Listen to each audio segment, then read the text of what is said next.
നമസ്കാരം. നടനും BJP നേതാവുമായ കൃഷ്ണകുമാറിന്റെ മകൾ ദിയ കൃഷ്ണയുടെ സ്ഥാപനത്തിൽ നിന്നും സാമ്പത്തിക തട്ടിപ്പ് നടത്തിയ കേസിലെ പ്രതികൾ കുറ്റം സമ്മതിച്ചു. കടയിലെത്തിച്ച് തെളിവെടുപ്പ് നടത്തുന്നതിനിടയിലാണ് മുൻ ജീവനക്കാരികൾ തട്ടിപ്പ് നടത്തിയതായി സമ്മതിച്ചത്. 40 ലക്ഷം രൂപയുടെ തട്ടിപ്പ് നടത്തിയതായിട്ടാണ് വിവരം. ദിയയുടെ QR കോഡിന് പകരം തങ്ങളുടെ QR കോഡ് ഉപയോഗിച്ച് തട്ടിയ പണം പ്രതികൾ പങ്കിട്ടെടുത്തു. ഇത് സ്വർണം വാങ്ങാൻ ഉപയോഗിച്ചെന്നും പ്രതികൾ മൊഴി നൽകി. തട്ടിപ്പ് പണം ഉപയോഗിച്ച് വാങ്ങിയ സ്കൂട്ടറും സ്വർണവും കണ്ടുകെട്ടുമെന്ന് ക്രൈംബ്രാഞ്ച് അറിയിച്ചു. നികുതി വെട്ടിക്കാനായി ദിയ പറഞ്ഞിട്ടാണ് പണം മാറിയതെന്ന വാദം ശരിയല്ലെന്നും പ്രതികളുമായിട്ടുള്ള തെളിവെടുപ്പിൽ ക്രൈംബ്രാഞ്ച് ഉറപ്പിച്ചു. ഫാൻസി ആഭരണങ്ങൾ വിൽക്കുന്ന ദിയ കൃഷ്ണയുടെ കവടിയാറിലെ സ്ഥാപനത്തിൽ പ്രതികളായ ജീവനക്കാരെ എത്തിച്ചുള്ള തെളിവെടുപ്പ് നടക്കുകയാണ്. പരാതി ഉയർന്നപ്പോൾ മാധ്യമങ്ങളുടെ മുന്നിൽ എല്ലാം നിഷേധിച്ച ജീവനക്കാർ തെളിവെടുപ്പിൽ തട്ടിപ്പ് തുറന്നു പറയുകയായിരുന്നു. പണമായി കൂടുതൽ തുക എടുത്തിട്ടുണ്ടോ എന്ന് അന്വേഷിക്കുന്നുണ്ട്. അടിച്ചുമാറ്റിയ പണം മുഴുവൻ ഒറ്റ വർഷം കൊണ്ട് ചെലവഴിച്ച് തീർത്തെന്നാണ് പ്രതികളുടെ മൊഴി. സ്വർണവും മൊബൈലും വാങ്ങി യാത്രയ്ക്ക് ഉപയോഗിച്ചു. ഭർത്താക്കന്മാർക്കും പണം നൽകിയെന്നാണ് മൊഴി. വിനീത, രാധാകുമാരി എന്നിവരാണ് പിടിയിലായത്. മറ്റൊരു പ്രതി ദീപ്തി ഒളിവിലാണ്. പണയം വെച്ചിരിക്കുന്ന സ്വർണം വീണ്ടെടുക്കാനുള്ള നീക്കം തുടരുകയാണ്. തട്ടിപ്പിലൂടെ നേടുന്ന പണം പ്രതികൾ 3 പങ്കിട്ടെടുക്കുകയാണ് ചെയ്തിരിക്കുന്നതെന്നും പോലീസ് കണ്ടെത്തി. നികുതി വെട്ടിക്കാൻ വേണ്ടി ദിയ കൃഷ്ണ പറഞ്ഞിട്ടാണ് QR കോഡ് മാറ്റി തങ്ങളുടെ അക്കൗണ്ടിലേക്ക് പണം സ്വീകരിച്ചതെന്നാണ് ജീവനക്കാർ ആദ്യം പറഞ്ഞിരുന്നത്. എന്നാൽ വിശദമായ ചോദ്യം ചെയ്യലിൽ ഈ മൊഴി ശരിയല്ലെന്നും തെളിഞ്ഞു.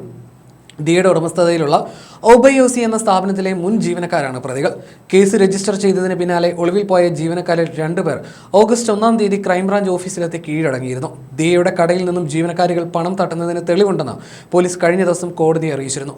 3 ജീവനക്കാരികളുടെ ബാങ്ക് രേഖകളിലും ഇത് വ്യക്തമാണ്. കേസിൽ പ്രതികളുടെ മുൻകൂർ ജാമ്യാപേക്ഷ ഹൈക്കോടതി തള്ളിയതിനെ തുടർന്നാണ് ഇവർ കീഴടങ്ങിയത്.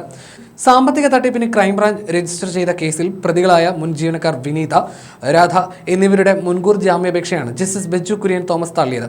നേരത്തെ വിനീത, രാധ കേസിൽ പ്രതി ചേർത്തിട്ടുള്ള ദിവ്യ എന്നിവരുടെ മുൻകൂർ ജാമ്യാപേക്ഷ തിരുവനന്തപുരം സെഷൻസ് കോടതി തള്ളിയിരുന്നു. തുടർന്നാണ് വിനീതയും രാധവും ഹൈക്കോടതി സമീപിച്ചത്.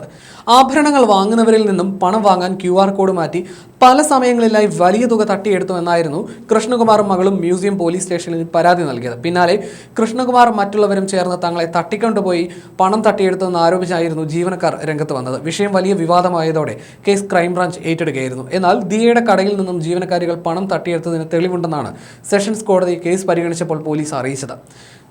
ഇത് ശരിവെക്കുന്നത് തന്നെയാണ് 3 ജീവനക്കാരികളുടെയും ബാങ്ക് രേഖകളും. ദിയയുടെ വിവാഹത്തിന് ശേഷം കടയിലെ കാര്യങ്ങൾ നോക്കി നടത്തിയിരുന്നത് ജീവനക്കാരികളാണ്. സാധനങ്ങൾ വാങ്ങുന്നവരിൽ നിന്ന് പണം ജീവനക്കാരികളുടെ QR കോഡ് ഉപയോഗിച്ചായിരുന്നു തട്ടിപ്പ് നടത്തിയിരുന്നത്. അതേസമയം ജീവനക്കാരികൾ നൽകിയ തട്ടിക്കൊണ്ടുപോകൽ കേസിൽ കൃഷ്ണകുമാറിനും ദിയയ്ക്കും സെഷൻസ് കോടതി മുൻകൂർ ജാമ്യം അനുവദിച്ചിരുന്നു. പരാതിയിൽ തെളിവ് ലഭിച്ചിട്ടില്ലെന്നാണ് ക്രൈംബ്രാഞ്ച് കോടതിയെ അറിയിച്ചത്.